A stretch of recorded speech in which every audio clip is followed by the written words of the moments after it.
We're joined now by Kim Kardashian and Kanye West's former bodyguard, Steve Stanulis. Welcome to you, Steve. You worked briefly with Kim Kardashian and Kanye West.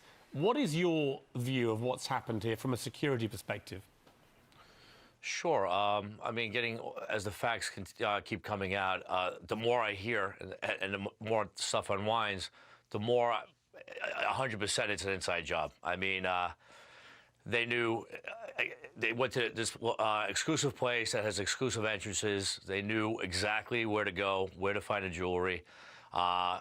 Security was out with the sisters, the main security personnel that was with them. Unfortunately, they had one or two security with them, which was silly. And then you add in social media and showing all this jewelry on social media, on Snapchat, it's a perfect storm to get robbed. Why was there, it seemed to be, there was this huge lumping chief bodyguard, Pascal Duvier, who's been boasting around social media about how brilliant he is as a bodyguard. Why was he with the mother and the sister when his principal person, Kim Kardashian, who's the most famous of all of them, is left at home littered with expensive jewelry with absolutely zero protection? How can that happen? Well, I happen to know Pascal very well, and he's the epitome of what a security guard should be.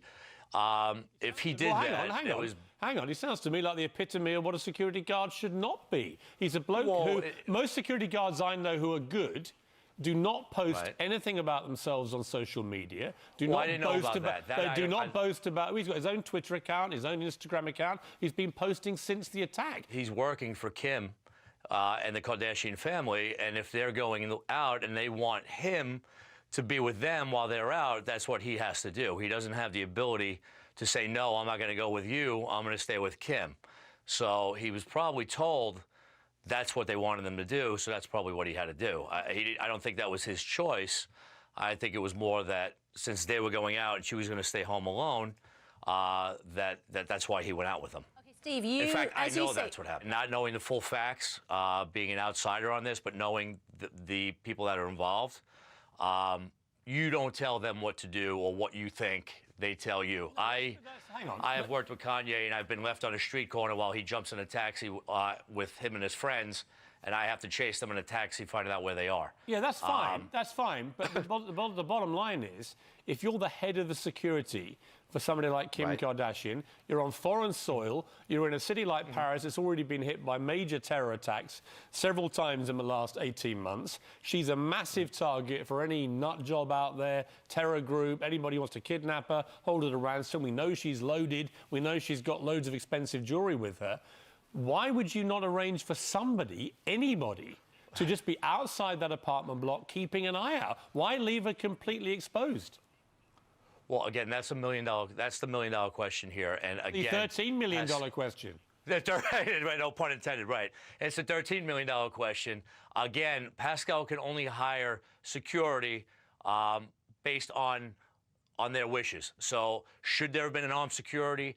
Absolutely. If you have a $13 million ring on you and you're sporting it on Snapchat or Instagram or what have you, what does it cost to put off-duty police officer or a retired police officer who is trained, who is armed, who could have probably prevented this from happening? Because as a former police officer, it would have took me 2 minutes to realize that those guys weren't real police officers. I just want to, can I just interrupt?